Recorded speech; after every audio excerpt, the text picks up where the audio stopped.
This is weird. Let's go live. You ready? Wow. Wow. Do you have to play the beginning You again? Is I this our think we cold should. open? This is our cold open. It blew it. It didn't stream us, guys. So you know what?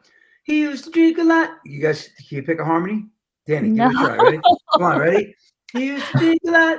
Now he talks a lot. To keep you on your toes. It's the Oh, Eric Miranda show. Dude, this is like being on like a Zoom AA meeting, for God's sakes. Awful. Um, I can't believe it. I mean, I thought this thing was supposed to. Do I click go every week? I guess you do. I didn't know I worked that hard. I didn't promote the show the way I normally do. And right now we have one viewer, whoever it is. I love them for being here. Um, so, uh, okay, so let's talk about England. I'm in England right now. Danny's in England. Danny, why aren't we in the same room? I mean, we're both here. we could be in the same. We could be. No, that's kind of, Your room like, That's got the old men and the Muppets written all over it. it's got exactly. So by the way, so we both have dinosaurs, and I'm leaving this dinosaur with Danny so when he comes on. Hello, Louise. Hello. What's going on, Ray? All right, we got peeps. We're hanging. Hey, LaDonna. All right, LaDonna Lowe, she's here. LaDonna Lowe. LaDonna broke things up last week, Danny. She's I don't need, by the way, this is the weird thing about Facebook. Hi, Wendy. I don't know. There are so many cool people that I know on Facebook who are like a friend of a friend, and I don't even know where I know some of these people from, but they end up being your favorite people. LaDonna Lowe's posts are hilarious. I think she had one really. Anyway, I'm not going to go into her post, but hey, LaDonna Lowe, I'm so glad you're here. Wendy Lavis. So we're in England, and it's kind of weird because I'm in England and I set my little room up exactly how it's always set up back in the Bronx. I mean, the wife looks cooler. You can tell it's a better camera, but I got a dinosaur in purple. But yeah, so we were in Manchester. We were in LaDonna. We were in Manchester. We were in a place called Tunbridge. What is it? Royal Tunbridge Wells. Yeah, so we're friendly with the guys in Wheatus who do I'm Just a Teenager. So we're hanging with them. And then we spent the day in London yesterday, and my daughter and I were doing food reviews, and we started with fish and chips in London. And we're actually going to start fights between restaurants by saying, hey, this guy said your fish and chips are soggy. And it's going to be called Food Fight. So we're not going to be mean. We'll tell them that we're joking. But anyway, what I do want to talk about in England, the weirdest thing, and you guys can jump in when you're ready. And I've been coming here a long time, and I remember this happening in 2015 when I was with your Uncle Frank, Danny. Mm-hmm. And I was in a bathroom, and John Mitchell, who played with John Wetton and those guys and took over Francis in It Bites, he was with some guy, and the guy turned off the light while I was in there taking a piss. And I was like, how did he do that? In England, everyone who hasn't been here or haven't been here enough, the light switch is on the outside of the bathroom door. So you can be locked in there doing your business and somebody flicks the light switch on you because they're outside the door where the switch is. What kind of sense does that make? Yeah, I don't know if that's in every bathroom, but it is a common thing. Danny, it was in the bathroom of my hotel in Manchester. Yeah. It was in the bathroom in Tunbridge Wells.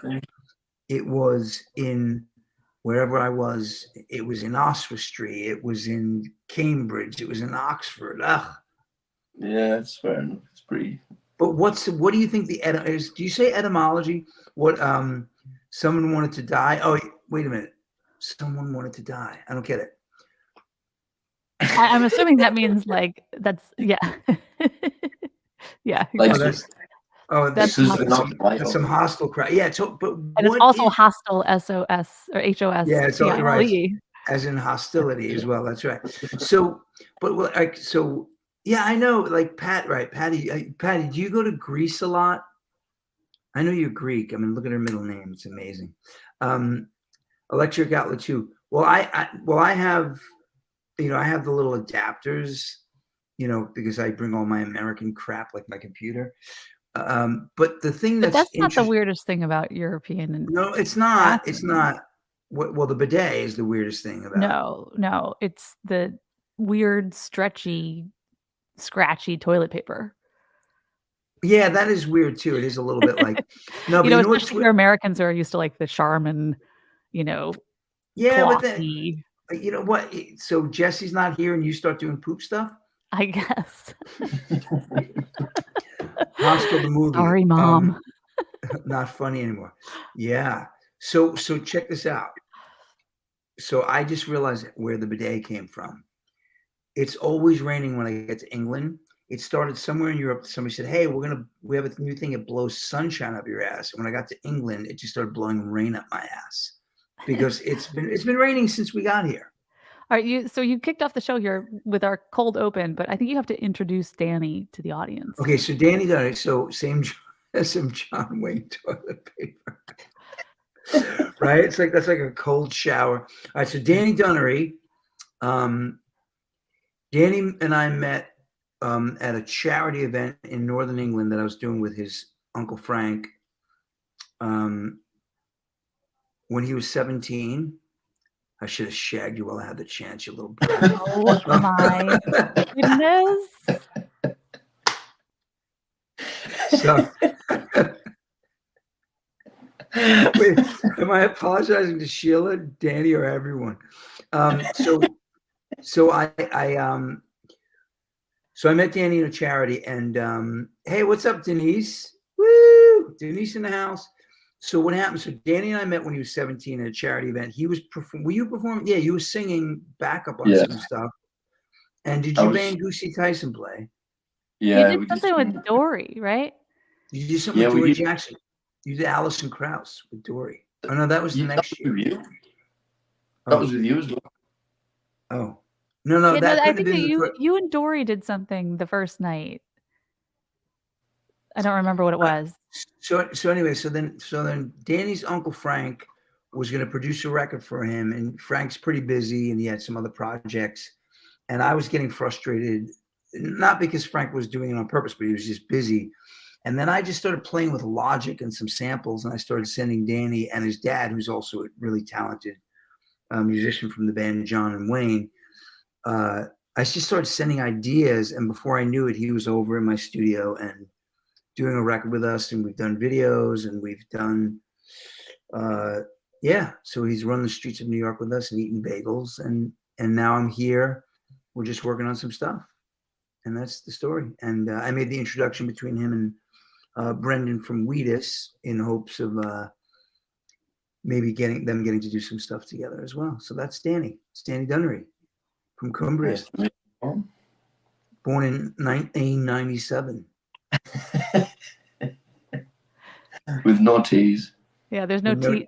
No T's in Cumbria. If it's in the middle of the word, right? It's not pronounced if it's in the middle of the word. If it's in the middle of the word, we don't pronounce it. If anyone has questions for Danny, like lay it on him. Jesse is somewhere between, what do you say, somewhere between Singapore and Vietnam? I thought you said he was between Shanghai and East Setauket, New Jersey. So all right, so what do we have? So do we have any do we have any, oh, you know, so Danny, we want to talk about the first time I drove in so I've been coming to England regularly, like every year since about 2004. And with a couple of years in between, but I never drive here. It's usually because I was in a tour bus, and then a few times I came with the wife, and she drove, just because she's just got a better head on her shoulders than I do. And then one night, there was this radio promoter who came. We went to, who did we go see? What was that Australian band we went to, or the South African band? Who were they? The Parlotones. The Parlotones. Yeah. And we went to see them. And this radio promoter who manages them, she said, "Hey, would you mind taking this Mercedes back to the rental place at Manchester? Hang on to it for a couple of days." And I said, "Sure." And I was a little nervous because I'm like, I don't know how to drive on the wrong side of the road. And basically, I I got in the car. I had Danny in the passenger seat, which is on the wrong side. And some guy is driving on my right side, but I'm thinking he's disrespecting me because she's supposed to pass on the left. And I got, how are the strip clubs there? Asking for LaDonna, I have my 15-year-old daughter with me, so you'll have to ask her. Anyway, the problem is somewhere over the rainbow. There's Jesse Taylor, everyone. Where are you exactly between Singapore and New Brunswick? Naughty Pop in the house.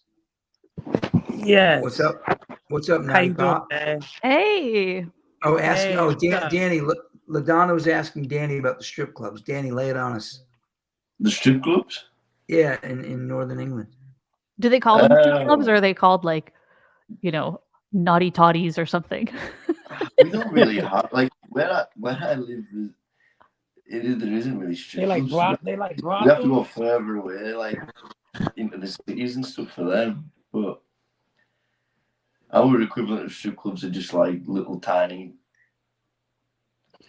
bars where people just take their clothes off. Oh, well, Really? that's Well, it's kind of a But strip like club. not for money, just for fun. Right? Are they partially nude? No, Fully for fun. Yeah. I feel In like the that's like, strip have you been club- to Key West? Like, Key West has like these clothing optional bars, and you're always in there like, oh my God, please, like, don't let these people take their clothes off. Do you remember? You guys remember Robert Plant was talking about this strip club for people over 60? And we were doing. What's up? Hey, Danny, Steve said it. What's Hey, up? Steven. So we were doing a gig with Robert Plant of all people, probably over Singapore. Oh, you're on the. Are you flying right now? Yeah, he must be Probably? on the plane, and he must be watching You us must on be the on. plane. Wow, I'm impressed. The modern world. So Wow, unfortunately, that's dope. well, that's dope. Yeah. So we're in England, Elliot, and Jesse is between Singapore and Jersey City. So anyway, so Robert Plant started telling a story about going to a strip club that was over 60. You guys remember that? And he said, so I went up on the stage, I dropped my shopping, and everybody started laughing. He goes, it wasn't funny. No, he says, I took out the old chap. And he says, everybody started laughing. He says, it wasn't funny. It was a cold night. And it's like the guy's like a stand-up comic when he gets on stage. But the so I don't know. So hottie toddy, what are these called, Danny? Well, they're not called hottie toddies. They're just, Oh. yeah, like I don't know. These are just bars, but like there is actual strip clubs, like, but they're like in like the major cities. Hey, Naughty Pop, you want to talk about the strip clubs in Jersey City or Bed-Stuy? Oh, I'll be honest with you. I haven't been to one of the places in years, but when I did go, I went to the one in the Bronx, and I think in Westchester County, in upstate New York. I never been to one out here in Jersey, Right. but it's not my favorite place to go, Yeah, because you're gonna spend a whole bunch of money. yeah. Well, You're right. gonna spend a Well, we whole bunch used of to. money. So I was in a band. I was in the band with a guy named Rob Jack and a guy named Matt Harrington, who are friends. Yeah, everything's so extreme. LaDonna, by the way, he's from Cumbria County up north. We're like 60 miles south of Scotland. And well, the plane signal sucks, Jesse, but we see you. We see your thing. But every time you text message us, we have one less viewer. So we're just south of Scotland where we are. And they don't speak English. Shout out to Scotland. His South is like his accent is like literally I'm like his translator sometimes. People say like, what do you say? There's a video. Tease me for $1. He said, There's tease a me for video. $1. I feel like Steve. I feel like your emoji got censored or something. I don't know what that is. What What is emoji you that? put in there. I don't. Maybe it was the Oh. eggplant, and they decided to censor it. All right, so wait, hang on. So we used to go. So Rob Jack and Matt Harrington used to bring me to a place called Billy's Topless. Now I was the leader of the band, and I was the older of the three of us. But they brought me there because they were just wild drunks, and I wasn't. And the first time I went to that strip club, this woman comes over, gets off her pole, comes to the edge, and I was like, "Is that a bullet wound?" She had a bullet wound through her leg. I'm like, "Is that where I stick the money?" I didn't know what to do. It was like crazy. Oh, I mean, was it fresh or was it It was pretty fresh. I mean, I definitely could have gotten something off of it. I mean, it was pretty shit. fresh. Yeah, and I was like, was that a bullet That's- wound? She's like, yeah. She's like, my boyfriend went kind of psycho on me, and he's locked up, but I love him. And I was like, here's a 5. I mean, that's the most important thing, that she still loves him. That reminds me. Do you remember we went to the wedding? That I don't know if he's watching us. Sometimes he does, but I think he's traveling. And Eric and I went to a wedding in outside of Atlanta of a friend of ours, and we didn't know anybody else other than the groom and the bride. And so there was that moment where you get in there and there's all those people kind of mingling around. You're like, all right, who looks interesting? Who should we talk to? And so we walked up to this woman who's probably in her mid-50s, pretty well-dressed blonde woman. And we just start chit-chatting with her. And she's talking and she says, oh, pickleball, paddleball, I don't know. We were talking, chit-chatting, and then all of a sudden, within like 2.5 minutes, it got to, and then, my ex shot me, and oh my God. Damn, my first meet. boyfriend found me, and I mean, and we were like, what? It was just wild, right? And she was like this little sassy thing. You could see her on like a sitcom. Yeah. And she was just going on about how her husband shot and like left polished. Her on the. Yeah, it was like, it was wild. Not what we expected to get out of this woman, but within like 2.5 minutes, it was the story about her getting shot by her ex. But see, now the thing is, I got to tell you guys a funny story. So most of the people who watch this know that I'm sober. Actually, am I not supposed to break my anonymity at the level of radio, press, film, and streaming? Anyway, so I went to Tens. This guy that I knew from AA says, Eric, you want to go to Tens with me? And I'm like, sure. I said, but aren't you in Sex Anonymous too? He's like, yeah, but this is just like a strip club, and there's guards. So we went to Tens, and at 3:00 in the morning, I have this guy who's 3 years sober, and I'm 15 years sober at the time, say to me, no joke, Eric, if I snort cocaine off a hooker's backside, is that a slip?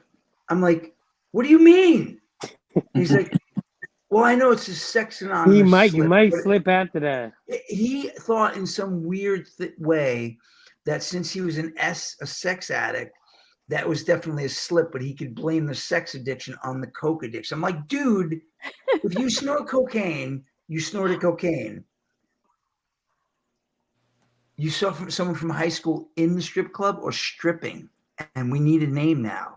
The problem. Oh, no. Well, wow. Well, wait, hold on. Let me tell you, I had ran into my cousin's husband at a strip club in the Bronx, and it was like, hey, what are you doing here? He's like, what are you doing here? That was a coincidence.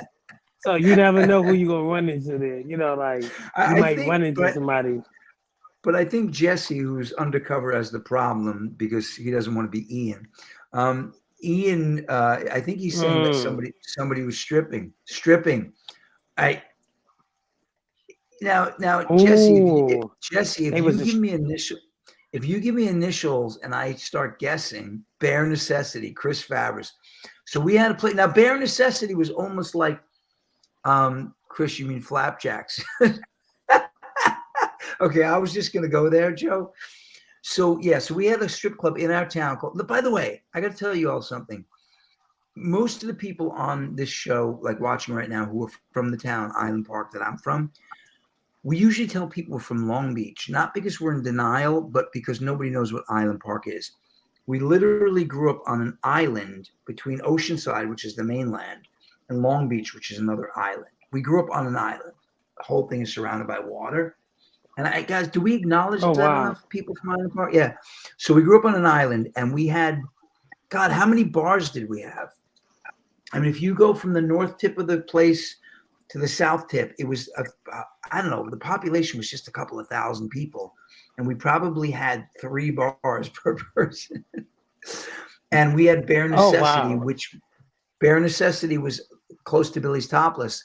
I wouldn't be surprised if you found a bullet hole there. Anybody agree? Oh shit. I didn't even know that. When you said you was on an island and it was surrounded by waters, first thing that came in my mind was that Rikers. You know what I'm Right? saying? Hey, Drew, let me tell you, I want to tell you something. 27 bars. Is there 27 bars, Chris? 15 at least, Joe said. I'm gonna 15 at least. Wow. I think Joe's shooting low. Quentin grew up in Island Park. Yes. Now, Quentin, how many bars and have you ever been to Billy's Topless? That's the question. So now, guys, this is So now Rikers. I want to tell you guys a Rikers story. I'm not kidding. I miss Island Park and your old house. And Donna. Donna, do we have the same birthday? Did we get drunk on my beach on our birthday once? So I actually grew up on a little beach in my town. And now getting back to Rikers, Elliot, have you ever been to Rikers? You Yes. plead the fifth? Okay. No, I didn't plead the fifth. I wasn't- said yes. Okay, you said yes. Now I was never Mhm. at Rikers as a caller. I was at Rikers speaking at an AA meeting. And Oh I wow. never felt like such a sissy in my life. I'm telling my story about bottoming out on blush wine in a Spanish restaurant, and some dude killed his girlfriend in a blackout. And I was like, "What?" Oh shit! Damn. Yeah, I don't even want to get into that low energy. I'm sorry. Well, You know wait, what? hold on. Hold on. So let me tell you my first time that I was a biker. My friend Your father, first time. my first time.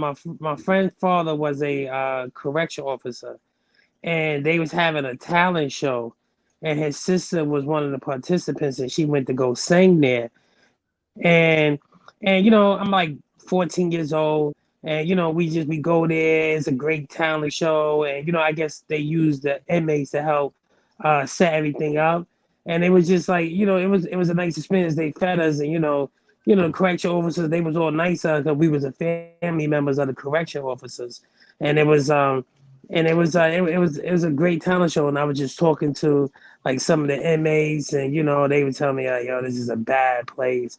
This is a bad place. And then as we was leaving, the correction officer said, don't y'all ever come here.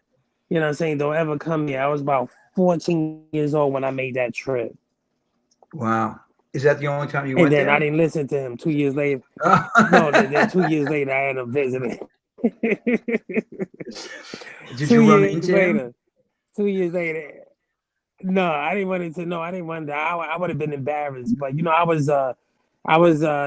was a scary moment, because it's like, wow, you pull up, the ride over there was scary, and you get there, and I'm like 17 years old, and it's like, y'all, I'm in a park called C74s for adolescents, and I pull up, and it's just totally different.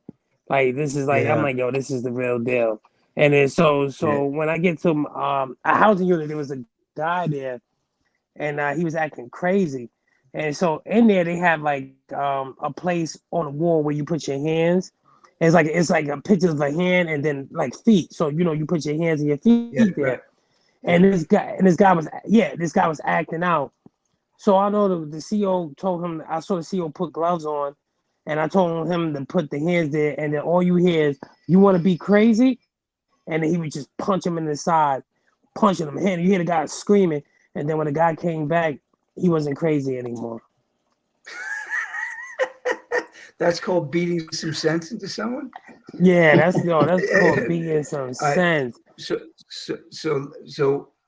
one of my favorite lockup stories ever is I got locked up once. I'm in the Tombs in Lower Manhattan, and it was, I don't know, I guess it was like 2003 maybe, Yeah. I got in Okay. trouble even as a sober adult. Anyway, Oh wow, so I was there. Damn, I'm wondering we probably was in the same there at the same time. so now check this out. There's one other white guy there. No offense to my brethren like Elliot, and he was nuts. So this was post September 11th, and you guys know after the World Trade Center attacks, everything in New York is like, ever since 9/11. Hey, how come I can't go to the front of the ferry? Well, ever since 9/11, no, I've been there post like everything. Whenever somebody doesn't want you to do something, they said because of 9/11. Some dude comes up to me. You guys remember Hedda Nussbaum and Joe Klein? Joe Klein. You guys remember that whole with baby Hannah? Oh, yeah. Yeah. So this dude comes up to me and he says, hey, I got locked up, but I wasn't supposed to be here. You know when people put the screw in the payphones to catch the quarters?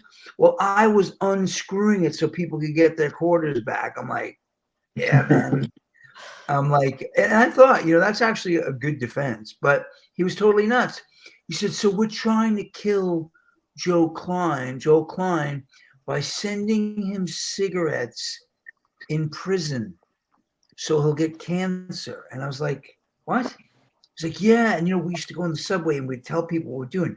And they give us $5 and they give us $10. And now nobody gives us money anymore. I said, why not? He goes, well, ever since the tsunami. I was like, what? The tsunami? I said, it's 9/11. You can't say it. He did a switcheroo on me, freaked me out ever since the tsunami. And it was like weird. That would be like on dan dan na na na na. It was like I was expecting to hear 9/11 and he said the tsunami, and I never got over it, quite frankly. Tsunami. Wow. So Sheila, have you ever been locked up? No.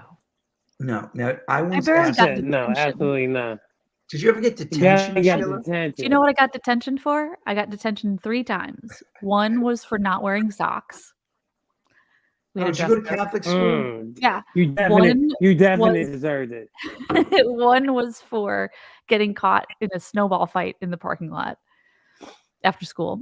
And then the last one was for literally going up the down staircase. Wow. All right, Yeah, I'm going to tell you guys. Oh, shoot. Now, I once asked Danny Dunnery. If he ever went to jail. And one of his friends in the conversation, I think it was maybe Keenan, said, well, one time our friends got in a cab and they didn't have money for the cab fare. So the cops came looking for us to find out who they were. I was like, that's not even remotely getting in trouble. Is that what's up, Tony? Tony. Oh, shit. I know Tony can come on. I'll send Tony a link if he wants to comment on, talk about some of this. Tony, any interest in coming on and talking to us about some stuff? I don't want to. The wife is crazy. Snowball fighting. I'm a rebel. Snowball fighting. I'll tell you what, man. I'm not going to get into anybody's personal stuff without their permission. But I have some friends, man. I have some friends. If they want to tell a story or two, we got some story. Eric, my wife and I are very close with the people who own your old home. The house looks amazing. People would be super proud. We're over there with someone. We told them a history of our family. Spoke to your dad. They wanted to know all about the big concrete block in the basement. Oh, it's actually not concrete. It's granite. So it's still there? No way. Wow. Right. So and Chris, there's a hole in the corner of it where somebody must have had a rope on it. So my dad and my brothers had a thing called the Bullman Power Pit. It was the most insane workout room ever. And I forgot what happened, but somehow my dad ended up with a granite block on the back of somebody's truck. And the joke was, yeah, but you'll never get it down the stairs. It was 400 pounds. And my dad picked it up by the corners. And I remember thinking he was going to go through the stairs when he was walking down the stairs because it was so like his footsteps. By himself. Yeah. Chris, I didn't hear much about them. Is it 2 guys, a couple who bought the house? I mean, I think I may have met them briefly when Richard was selling it, but I'm glad the house went to people who were cool. And I can't believe you were in. That's like a weird thing. Wow, that's wild. I lost my sister in 2007, and when my brother Richard was going to sell the house we grew up in, I kept having these horrible dreams that she was. That's cool, Chris. I'm glad. I'd love to meet them, and I'd love to see the house all done up. That would be great. I had these weird dreams that we were leaving my sister in the house. Oh, it was brutal. Sorry, I digress. All right, so Sheila's crazy. The wife is crazy. Yes, Tony, I sent it to. It should be in your. It should be in your text message. I'm gonna have Tony come on, and let me just give Tony a call. You guys can carry on for a second. That's great, Chris. I'm glad. I can't believe I'm making. Hey, dude, did you get a link in your text message? Cool. And Sheila, where was that detention at? That was in New York? That was high school. No, that was at St. Ignatius in Chicago. all right, guys, And it wasn't detention. It was called JUG, which stood for JUG. Justice Under God. Okay, guys, I'm hoping that Tony can get through with everybody on. I was working. He said I know people. See? Tony, let me know if you can't get in. I may have to sacrifice one of our people for a few minutes. Oh, here he comes. All right, guys. Guys, Tony Sack in the house. Tony, if you bring your volume down, a little bit. Good. Yeah. Can you guys hear Tony? Oh yeah. No. Do you have headphones by any chance? No, I don't. Let me get my Bluetooth. All right. Cool. All right. Tony's with us. You can tell them a little bit about. Outside of club smoking so a couple guys, of doobies just before I was supposed to. We're gonna get a little feedback until Tony gets on. Oh wow, that sucks right there. Quentin said that he got arrested just for smoking a couple of doobies. That's right before he's supposed to do a gig. That's messed up. All right. Yeah, Tony, that must have those been headsets. in the Giuliani ever. That must have been in the headset. Giuliani ever. Was that in the Giuliani area? I think Quentin's a Nassau County guy. I think you're all set. I don't hear any more feedback. You still with us, Tony? Hello, Jamie. Wow, it's Jamie. Are you in Europe right now, Jamie? All right, Tony, we're gonna get those headphones on because we're hearing some feedback. Yeah, I just muted the TV, so. All right. Hello. Yeah. But I'm hearing your speaker feeding back. So your volume on your phone is looping. No, but is the Bluetooth cutting it off? Oh, Jamie's in the States. I'm in the States. Cool. Connecting back to it. Hold on 1 second. Yeah, let's just make it up because I'm going to tell you guys a little bit about Tony, but the feedback's driving me a little nuts. We'll get this together. Hello, Cora. Hello. All right, the feedback's killing me. Is somebody else got their volume up? Maybe it's not Tony. Hang on, let me just. I'm gonna pop you out for 1 second, Tony. Hello. It stopped, right? Yeah. All right, Tony, somehow we have to stop your volume from coming through. Where are you hearing the volume? On your phone? That good? Yeah, that's good. All right, so Tony, what's going on, Neil? Oh, so all right, so Tony, we're hearing the feedback again. It's gonna blow us up. If you can get the volume to just go right through to your headphone without the phone, that'll be great.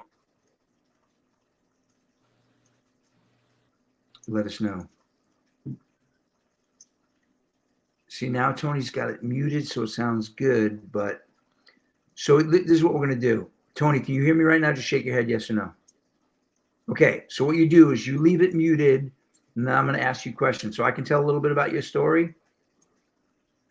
Okay, Tony is my one bank robber friend. And I know you're not supposed to glorify this, but he's the sweetest guy in the world. And when I found out about this, I was like, "Where'd Tony go?" And then we got in touch, and he told me. So, Tony, tell us a little bit about your story. I'm home 5 years. I did 20 years for bank robbery. Ooh. 20. I got addicted to the crack, and what happened was to support my habits so I wouldn't hurt anybody, I turned to the bank. And that's what I did. And I went away for 20 years. Damn. You was in the feds? I was in the feds and the state. Wow. So you got sentenced by both the feds and the state. Yes. All right. Gotcha. Tony, can you mute for a second? So what I want to know from Tony is, and Tony, you can turn your any microphone volume up if you want. It's just that as long as we keep you muted while I'm talking or when we're talking. So so you had a crack habit and you turned to the banks, and I understand that because I always think to myself, institutions, when people hurt institutions, they have the backing to handle it. When you hurt Right. individuals, you can wipe them Banks, out. the deposits are insured, so it's kind of Yes. like So even in the situation you were in, there was a certain decency. See, that's why I've always loved you. That's why we've been friends for 30 years, 40 years. Did you do any kind of rehab in prison, like that addressed the crack addiction in particular? I attended NA while I was in, and I continue with NA today. Let me just tell you that I've been home 5 years. The second day I've been home, I had a job, and I've been working consistently since I've been home. Good job. I just recently changed jobs. I'm no longer with PC Richards. I'm working for Uncle Giuseppe's Marketplace. All right. I'm a facility manager. I take care of everything in the stores. Okay. I regret every day that I was away for what I did. All right, it took me away from my family, cost me a marriage, and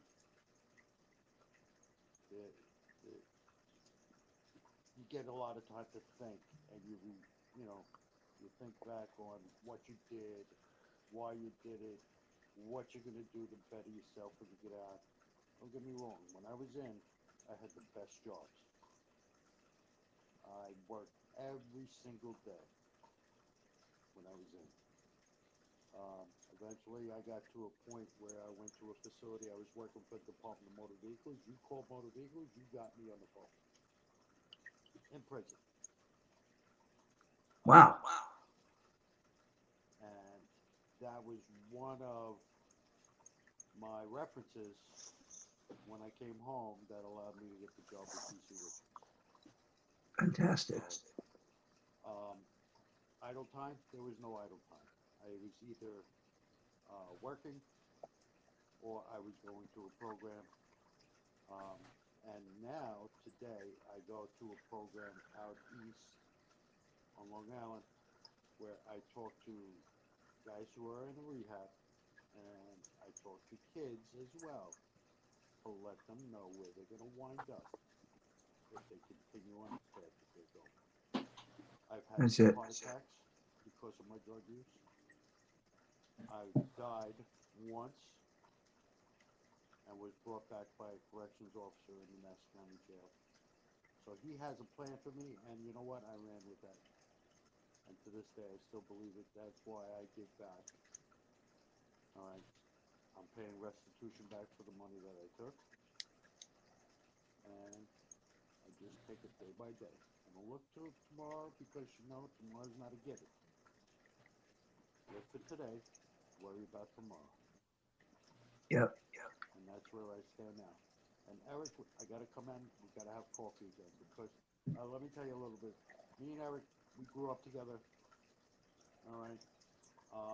When I came home, I made it a point to go in and see Eric. We had coffee at the diner. It was awesome. And we have to do that again. I'm going to mute now and let you talk, Eric. All right. So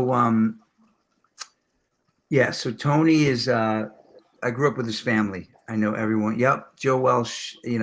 Donna. Everybody. I mean, everybody feels the same way. Tony. First of all, you're brave, and by the way, it's inspiring to come on here and just tell your story. And I'm sober a long time, and it's just we call them the yets in AA and NA. In other words, the reason I didn't rob a bank is it was a yet. You know what I mean? I got sober, I got lucky, blessed. God intervened before that, but I did some crazy things. I mean, me and a buddy of mine ended up in a crack house with guns pointed at us and the other people. I mean, it was nuts. It was just so. I mean, that could have been a worse night than Tony's, right? But giving back is a big part of it, man. And I'll tell you what, I just love people who are up there and out there doing stuff. You can't be idle when you have addiction. You just can't. And I think anybody who's close or think they may need to get some help or something, and they hear Tony's story, it's a good thing to think about, man. That's awesome, bro. That's Yeah, awesome. So, I think that's I didn't mean to cut you off, Eric. I just no, go. I think that's an amazing story. I grew up in the '90s and was poor, and we was looking up to the hustlers and the drug dealers, and growing up being so poor, I wanted to get cash quick, and you know and let me go down to a certain road, and by the age of 15, 16, I was already hustling. So it was like people that had that drug addiction. It wasn't until I got older that I realized that how could I really prosper over someone else's demise, because it was destroying families, and people was addiction. Yeah, and I felt bad, like people would give their work check, their last money, just so that they could get high, especially during that era, during the crack epidemic. And that was the reason why I went to Rikers Island. And it was funny, it was that when I went there, one of the you know I saw that. I think that was one of my turning points that I realized. I was like, oh, you know what? I don't want to. I don't want to live my life like this.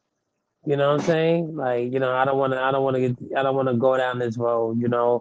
I saw that where it was going. It took a few years, but I finally had got myself together where, I saw a sign and it said become, want to be an EMT, and then before you know it, I started working on an ambulance. I got another job working in the hospital, and I made a difference. And I started having children, and I wanted to be able to give my children something more than what I had. And but it's crazy when your back is against the wall, like what you were doing. I was just surviving because I was only 17 years old, and I lost my grandmother. I didn't have no mother, no father, and the only way I saw out was the streets. And then it didn't get me nowhere. Like that first time when I went to Rikers Island, I had just got out the hospital, literally 6 days, and I had got shot, and I literally wasn't even fully healed. And my first experience, I went to Rikers Island. I was recovering from gunshot wounds, and it was like one of the most horrible experience that I could have went through. They treated me like shit. I couldn't I only had one leg, and I was just it was a awakening experience for me. Like I commend Tony, like being home, staying away from that, because it's hard to fight our addictions. Some people like have addiction You to can hear different me now? drugs, Yeah, we hear you. and some people had addictions to different drugs and stuff like that. I felt like I had an addiction to marijuana. You know what I'm saying? Like it was like I used to smoke too much. You know what I'm Yeah, saying? And you know, so it's hard fighting those addictions. I got my Bluetooth working. Yeah, all right, cool. So listen, now let's get into a lighter thing. So now you got shot in your leg, right, Elliot? And we're Yeah. gonna get back into comedy. So Elliot was actually the stripper in Billy's Topless. I'm just all right, guys. I couldn't resist, man. No, kind of Yeah, funny. yeah. Anyway, no, listen. So all right, so Why you you know, have so to now tell him? I had to tell him. Now this is the thing, right? So Tony and Elliot. So Elliot has the most amazing kids and a beautiful wife. And you said you wanted to get your kids, give them a better life. Elliot just bought a home in Jersey City. Great place. Congratulations. Like that, like we were at the housewarming. That's amazing. Like that's a real, like that's focus, man. That's like, you know, you did exactly what you said you're gonna do. Tony, we can hear you, but we can't see you. Yeah, I know. I'm going to get dinner.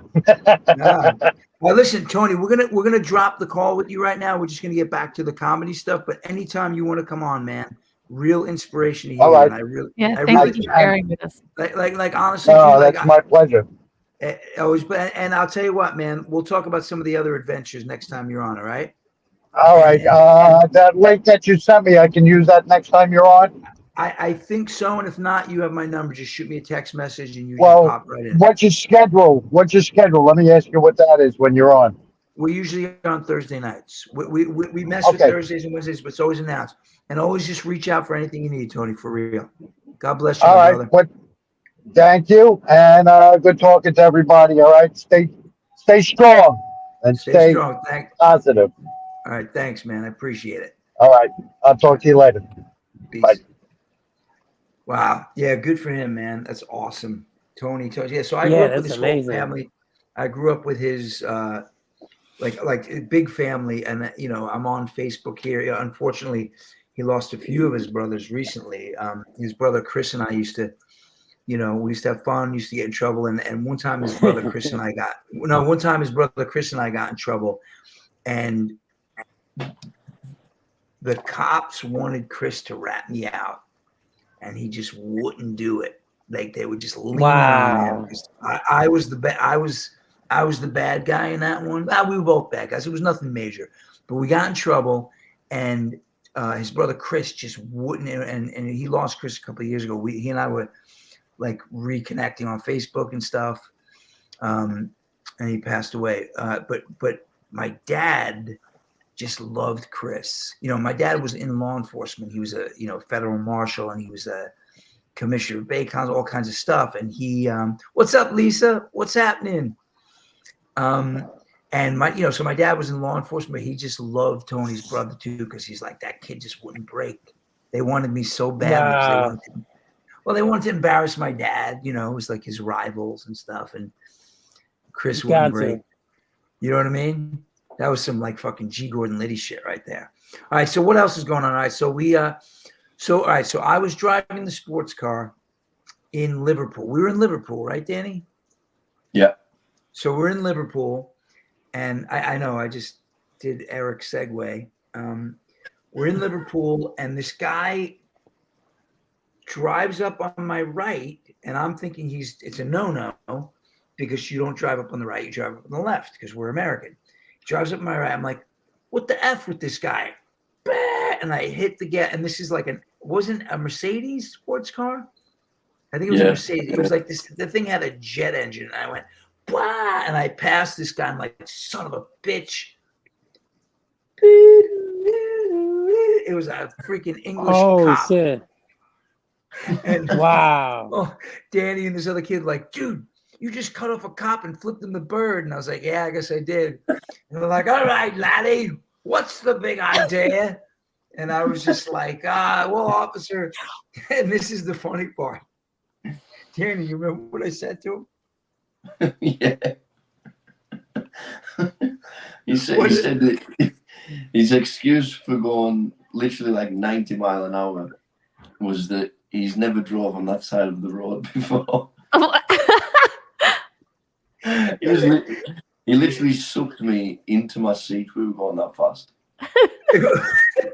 And the great thing was when he So let me basically, go, You said to the cop, not only am I driving too fast, but I But don't know even what I'm doing. exactly. And Danny and this kid Keenan were like, how did you literally said to me, how the hell did you get away with that? I said, Yeah. well, I was polite. I was like, officer, listen, I'm really sorry. I've never driven on the side of the road. And you came up on my right. And so it really did make sense in actuality because I sped past him because I thought he was creating a dangerous situation, but I was incorrect. But the best was, so now I leave Cumbria where we are now, way up north. And it's just like, if you got, I mean, you know what? Do I have I got to pull up a picture of, no, I have to pull up a picture of where we are right now just to give people an idea. It's just all hedges and there's no room. No, it's just all. And sheep. What was that? Hedges what and was that? sheep. Hedges and sheep. And it's like crazy because I'm going to pull up a picture right now. See if I can load this up. So I'm driving now from Cumbria where it's just all hedges and the roads are this wide. You literally have to they have these like cutouts in the hedges where you have to pull over sometimes for people to get through. Yeah. And I'm driving and I had no signal on my phone. I'm trying to get to Manchester. Danny and I have a song on his first record that we co-wrote. Where'd Naughty Pop go? I don't know. Keep talking. All right. So, oh, there he is. So there's a song. So everybody in this area, or a lot of people work in this power plant, this nuclear power plant called Sellafield. And we like on the way to Sellafield. It's like the opening line of one of Danny's songs that I was fortunate enough to co-write. And I look up after an hour of driving and I'm at Sellafield. I'm at the power plant. Like literally, it was like a nightmare. It was like it belonged in a movie. Finally, I get to a place and they point me to the right road. Now I'm 2 hours in. I should have been almost to the airport. And I'm flying in this sports car. Woo, and I'm going like 90. And I see a guy coming out this way and I'm so confused. So I slow down and I'm aggravated. And this guy rolls down his window and he's mad at me because I was slowing down when I had the right of way. And he goes like this. He makes this face. I went, Arr! I said, you buddy. And this guy must have been like, what Like full was Long that? Island. Like I was full Long Island on this poor guy in the English countryside. Like this guy probably had his pinky out drinking his tea in his car. And I went Bronx. I went, ah. It was crazy. The funniest thing was when we went to the Maryport. Was it Hadrian's Wall or was I don't remember what it was. We went to the fort. No, that was we went to Hadrian's Wall, but that was the fort at Maryport, I think. And it's this beautiful like pastoral setting, and it's quite far from like the urban settings of Manchester and London.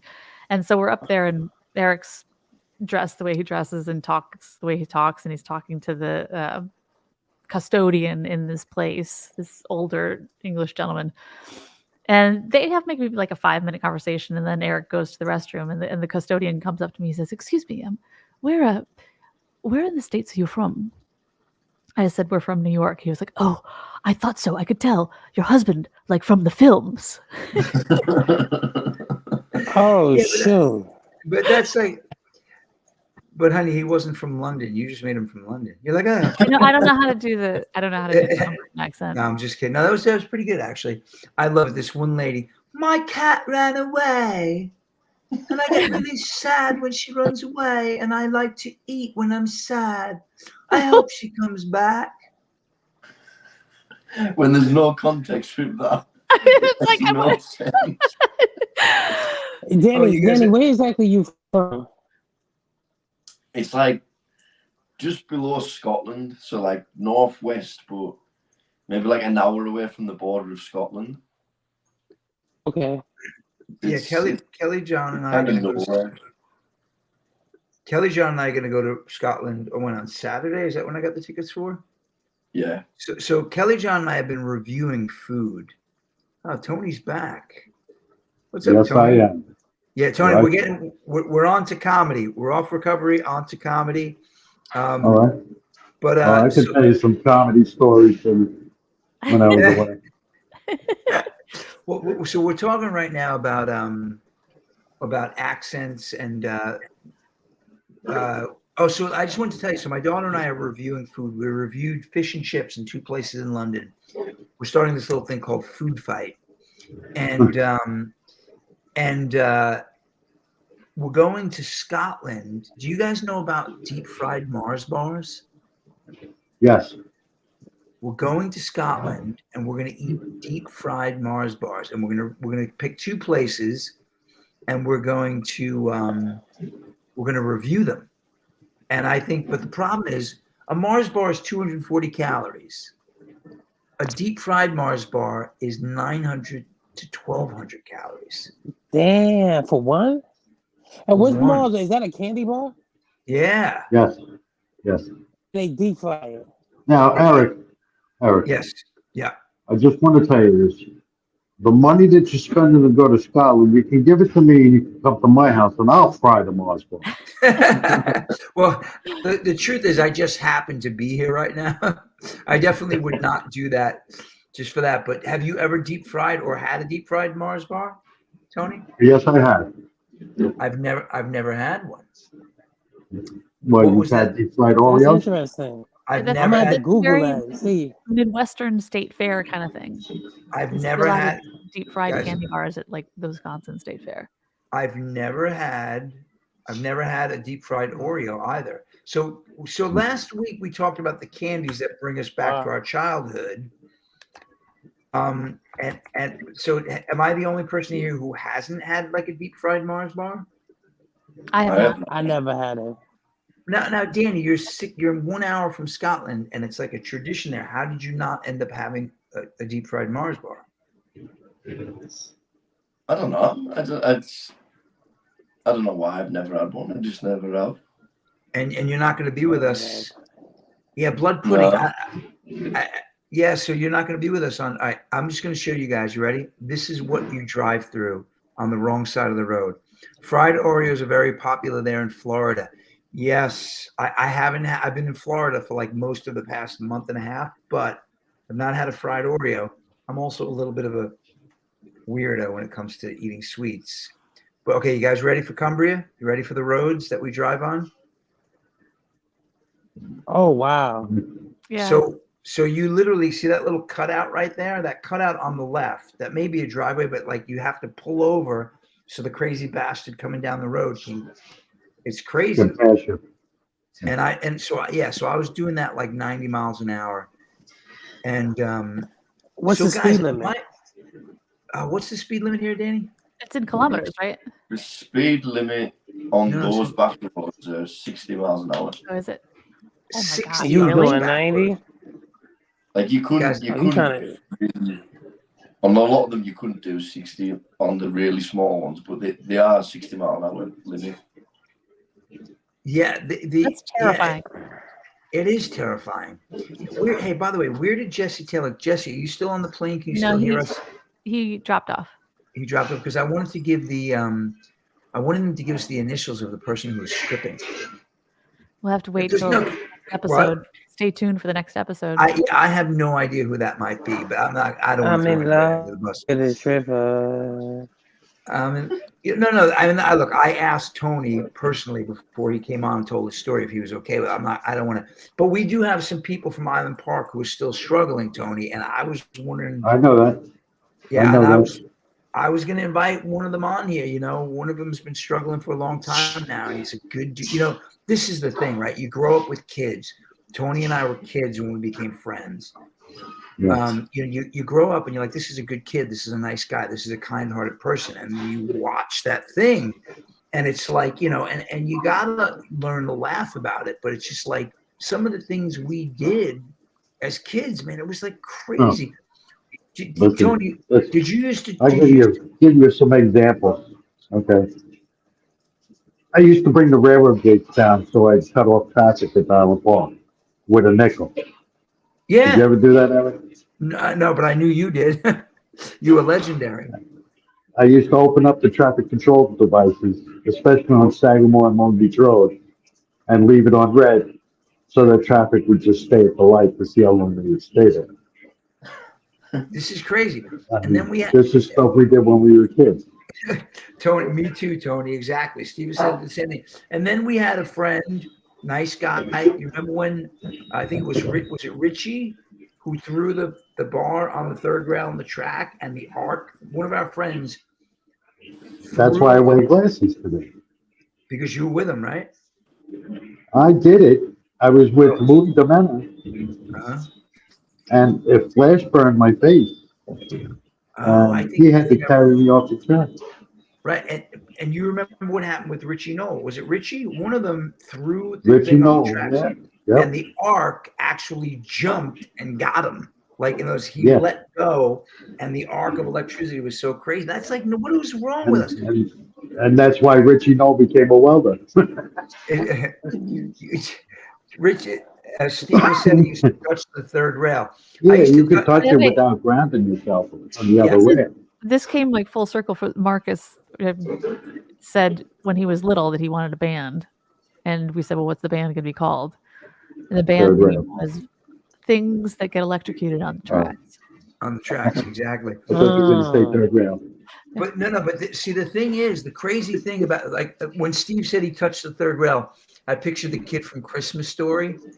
Oh, Yep. Yes. um, By the way, Quentin just asked a question, but that was really horrible. So we had some Yeah. friends. They were a little bit older than me. They threw firecrackers or an M80 in the sludge tanks, and the methane blew up, and they got killed. Sludge tanks look like big giant oil tanks. It looked like big giant oil tanks, but they had sludge in them, so the methane blew the top off. Yeah, and And they I were on think, top of it. yeah, and one of them Remember? survived. Yeah. One of them survived, And and then and one of them didn't. was But it Mark? he got blown across the channel Yeah. on top of a piece of the metal, a Like flat guys, piece of metal. our whole town shook when that happened. And this is Yeah, just like, these aren't yeah, bad kids. This was just mischief. They thought it would be yeah. funny. And that's the kind of stuff. And that's why being a dad, right, is so scary because You you want a just, little comedy that mix in with this? yeah, little comedy. There used to be the cables that hung from car to car on the Long Island Railroad. Yeah. So I used to lay on the cable and go to Oceanside Station from our home, Yeah. outside the train. So Oh, I'm going across the railroad crossing one day, and my mother and my aunt were at the railroad crossing and see me go past. And they flew to Oceanside, and my mom whooped my ass. of course she But did. all she seen was me fly by, laying on the cable, and yeah. Listen, So that there's is a a little good, comedy scene. that's a great story. Now I'm going to tell you something similar. I don't know if I have this right, and if my friend Nikki Sprinkle is watching, she'll have to correct me. But I think the story was she and her friends left their school. They climbed down a sewer and went through the sewer pipes in Maryland, and they climbed out of another sewer cap into the parking lot of the McDonald's. They had no idea where they were going to end up. And as she came out of the sewer cap, her dad was standing there with his lunch. Wow. That's great, right? That's good. So anyway, so the but the crazy things that we did, it just wasn't worth it, you know. I mean, some of it was worth it because it was fun. But my brother Richard almost bit it too because we used to jump on top of the train, like you said, we'd go from Island Park to Oceanside, and my brother Richard was standing up surfing, Yeah, like surfing. train surfing, and we were going toward the tunnel in Oil City, and he was standing up going toward the bridge. And my brother Adam at the last second just grabbed him by his jacket and yanked him flat. He almost got wiped out. Crazy. Yeah, remember Wow. sliding down the coal chutes at Loco? What was that? Remember sliding down the coal chutes at Loco? I do. Coming out pitch black, coming out literally head to toe in coal dust. All Yeah. you could see was our eyeballs. By the I'm way, walking home. and another thing that people who are from our town will remember that a lot of people don't know, this is the craziest thing. We had a power plant that Tony's talking about. We had a Yeah. thing called the warm The water. warm waters.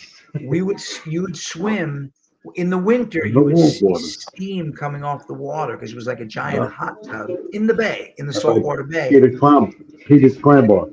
Yeah, because the bottom of the tanks, the incinerators, would cool It would down in the water, and cool the down whole and thing, the water would come out. Warm. crazy. All right, listen, Yeah. guys, we're at the hour. We're gonna get going. I'm in Cumbria. It's 2:05 a.m. Wait, I have a question for Danny before Oh we go. 'Cause wow. Danny was born in the 90s. Danny, were you allowed to like ride your bike by yourself? Not till I was a certain age. Yeah, exactly. See, these guys were like climbing power plants and jumping into like strange ponds and riding trains, and that was the 70s. I'm telling you, Yeah. them Long Island dudes are crazy. Elliot, when we tell stories, I'm telling you, everybody from my town who's on the show right now listening, we tell stories about our town, and they were like, "What do you guys think? You were gangsters?" We were crazy, like He crazy. was just nuts. There's something, and it wasn't as bad in Long Beach, which is one town south. It wasn't as bad in Oceanside. It was this town. There was just something wrong with This it. little town of 5,000 people. It was 5,000 people, right? Dude, Anyway, 5,000 people is the population. yeah. All right, you guys are awesome. We're gonna jump off. I will see you next Thursday. I'll make sure I'll be on. All right, cool. What time, Thanks. Eric? Probably 8 o'clock. Okay, awesome. We'll see. All right. We'll see you again. Thanks. Everybody have a good week. Stay safe. All right, have a good Bye-bye. one. See you. All right. Bye.